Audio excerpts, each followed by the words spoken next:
Hello, hello, and hello to all of my Libras. This is Queen Amun Ra coming to you with your general reading, Libras. Let's go. Let's see what your cards have to say. The moon is in Virgo, and the questions for the moon in Virgo will be listed in the comment section, will be pinned to the top. So let's get into it, Libras. Let's go. Let's see what your cards have to say.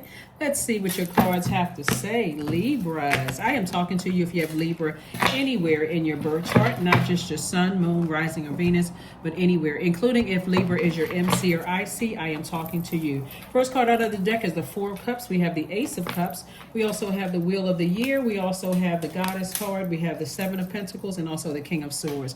So somebody is definitely very, very wise about something. See this number 10 right here, the Wheel of the Year? Source is saying you can still make this your year. You can still make this your year. Somebody has to come out of this right here. Arms folded, waiting for somebody to come save them, posted up emotionally, ruminating over something emotionally. This has a lot to do with your emotions. This Cup's energy, your joy, your sexuality, your sensuality, your creativity. Something has somebody sitting around with their arms folded when Source wants you to take action to learn how to nurture yourself, protect your heart. Virgo is a divine feminine sign, and it's a perfectionist sign. It's the I analyze sign. Source wants you to analyze your own emotions. Has nothing to do with somebody else. Source is like, you can still make this your year. Analyze your own emotions. Why are you letting other people cut into your own emotions or burn you and cause you sadness or burnout? Why are you allowing it? You're too wise for that, Libra. Libra, you all are very smart signs. I don't care what people think, just because you all are ruled by Venus, that you all like nice things in life, that you wanting nice things has, that's a preference, right? Still very small. All air signs are extremely smart. So it's time for you to sit down and really start planting seeds and start seeing yourself, visualizing your life, living the life that you know that you deserve. Forget all of the other mess that people are talking about. It's time to do some cord cutting ceremonies.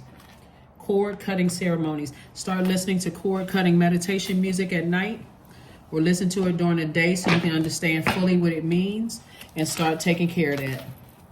Because you need to sever ties with some energies. You need to detach from some energies emotionally. Somebody sitting around with their arms folded, that's not going to help somebody. Or sitting around confused, or, letting something really cut into your happiness and your peace and joy. Source is saying, nope, I'm trying to make you booked and busy. You don't have time to sit around with your arms folded when you got a lot of duties and responsibilities to take care of. Yeah. So somebody somehow could be connected to the music industry to some degree. You see these keyboards right here. And if that's causing you some kind of angst, if somebody's connected to the music industry, maybe it's you, maybe it's somebody else connected to the music industry. But Source is saying, I'm trying to make you booked and busy. Use that sound of music to vibrate higher, not to vibrate lower. That's right. Use some music to start flushing out, because we're talking about the vibration of sound. Even standing on the banks of a beach or ocean or something like that, just the sound vibration of that water hitting rocks, or just you hearing, ocean life, making sounds. All of that is the vibration of sound. Source is like, I'm trying to make you booked and busy. I don't have time for you to be sitting around burdened, by something, like intentionally just letting something burden you. Knight of Swords, stay as far away from talking about whatever hurts you, and certainly overthinking it. If this is, we just had a moon in Leo. Leo is a fire sign. Write the name, whoever or whatever it is that's cutting into your joy, and burn it. Release it in love. Just write that situation a note, because you're sending out to the universe, I release this in love. I release it in love. I don't want to hold on to that anymore. Anything that's going to cause me any kind of frustration or pain, I need to move on from it. So that's what I'm seeing for you all. And I do see the anxiety that you may have been feeling about something going away very soon. So kudos and congratulations to you. Kudos and congratulations to you. Ace of Cups came out. Came out twice. It could be two situations where you feel like, okay, I really need to learn how to be in receiving mode of my energy. I'm tired of being in receiving mode of hurt. That's one emotion. I'm ready for some being receiving mode of something that's joyous, something that's going to make me happy, those kind of things. So time to get up and start setting some setting some affirmations or creating some affirmations and setting your intentions. 7 of Wands. I do see somebody sitting down visualizing their lives and just being booked and busy, you know, so busy in fact that you don't have time to be burdened by somebody else's, you know, trying to cut into your joy and peace and happiness and all those things. So that's what you want to focus on during this waxing crescent moon phase.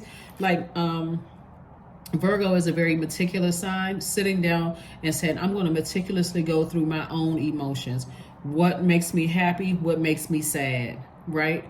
And if I look at lists and I attach it to certain people, places, and things, and I'm seeing with certain people, places, and things, that sad list is longer than the happy list. Guess what?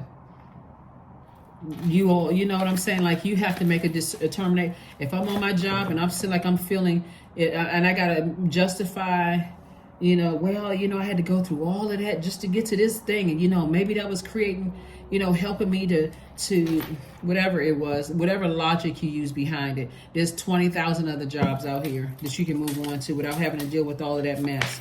That's one thing I love about this generation. A lot of this generation will be on a job, they'll get all the training they need to get and go somewhere else and ask for $20,000 more.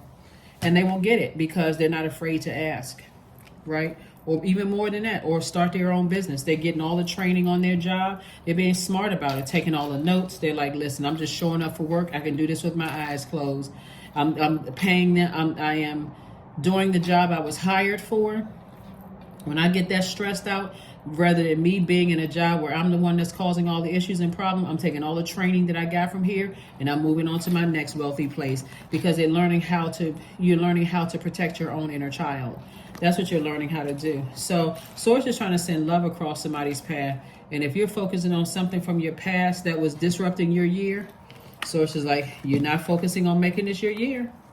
Because you have an understanding of things. You know, this is the Hierophant card. Source really wants you to get structured and get ready to live your absolute best life. The thing about you and Taurus, you all both actually, are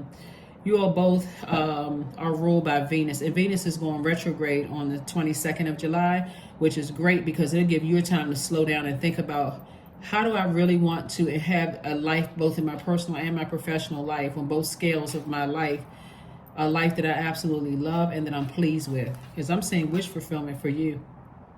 Somebody just got to sit down and learn how to just like really, you know, meticulously go through your own emotions. Why do I keep allowing things that's bringing me pain into my life? And if it's family members in your life right now that's causing you pain, some of them got to go to. Stay in your light. The thing about us, you know, family relationships, that's really like a training ground.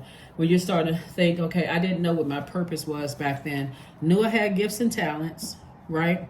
Maybe a pastor told you, maybe some people told you that, you know, you're great at this or great at that. Now you got to think, as far as purpose is concerned, how can I as a human being make other human beings' lives better? Boom, there's your purpose right there. You just now got to figure out how to monetize it. And money is not just paper and coins. Money is healthy relationships with people. So how do I build these healthy relationships with people where I'm building a better life for myself, right? And so I need to first heal from some deep heartbreak and deep disappointment. That's what I need to heal from first and foremost, right? The Emperor card, and get away from people who have a God complex. I need to get away from them first and foremost. People who are never wrong. They can never apologize for anything. They never, you know, they don't see the error of their ways. There's always some justification for why they're arrogant and have a God complex. Everybody else is at fault. Everybody else is the problem. Everybody knows people like that, right, Libra? So I think everybody knows that. So manifestation, number 23. So sometimes they come as a breeze upon your fingertips. At other times they dwell in the depths of your soul. It's a dance between you and spirit as the magic unfolds. That's right, number 23. So like I said before, you got this under control, Libra. You know, number 23, 2 plus 3 is 5. So 5 means it's a pivotal point in your life. You got a lot of ancestors around you trying to help you through some deep disappointment and deep heartbreak to just stay away from the negativity, right? And divine abundance. Here we go. You were born to align with love's will. Love would be Most High God. And serve something beyond the ego. Learn to be abundance, not chase it. Yeah, learn to be abundance. So everything that you ask for, everything you thank God for, you start seeing it right then and there. You're like, wow, this is how manifestation works. This is how manifestation works. This is amazing. You manifested that job. You manifested those relationships. So expect some powerful change. Expect powerful change, right? Expect powerful change. So like I said before, there's still time to make this your year. Still time to make this your year, but somebody's going to have to do a cord cutting ceremony and move on. And learn how to protect your own inner child, because when we talk about aromatherapy, somebody has been smelling fear all over you. Fear, doubt, uncertainty. They smell it all over you. So now it's time to really slow down and say, what I'm starting to, the scent that I'm giving off is empowerment. I'm giving off the scent of mental clarity, strong will. I'm giving off those scents, and some more, where my core strength, like I have a backbone, I'm giving off that kind of scent. And not only that, I'm giving off self-love. You see the pink there. I'm giving off healed or healing. All these colors I'm calling from your chakras. I'm giving off those scent. I'm not giving off the scent of, that black right there. I'm giving off scent. I'm repelling any negative energies from around me. I'm giving off scent of complete and total clarity. That's the scent you're giving off. Here we have 24. I am generous. So somebody's definitely going through a rebirth. 24. 2 + 6 is 4. You have a heart of gold, and you're very skilled at maintaining balanced, stable relationships. You are loyal to your loved ones and are able to be the nurturer, protector, and provider all at once. Yeah, you're very generous, but you want to learn how to be generous with yourself first and foremost. You want to be able to say, I am a nurturer and I'm generous, but I'm generous to me first. I'm going to give myself all the nurturing that I need so I can teach people around me, how to also know what I need. So here we go. Affirmations for letting go. I release what I can't control. I let go of doubt. I will not allow fear to stop me. I say goodbye to all that blocks my growth. I am weightless, free from burdens. I am shifting my perspective. I am free from regret. Failure is a helpful feedback. That is what I have for you, Libras. I will see you all on Sunday. Enjoy the rest of your week. Don't forget to set your intentions. Like I said, I will put the questions for Virgo below. And they're the questions for everybody. So it's really just helping you for the moon in Virgo. We're not talking about any Virgos that you know, but this is for the moon in Virgo. Stay in your light, because that's where clarity and that's where all of the answers are in your life purpose. That's what I have for you, and I'll see you on Sunday. Bye.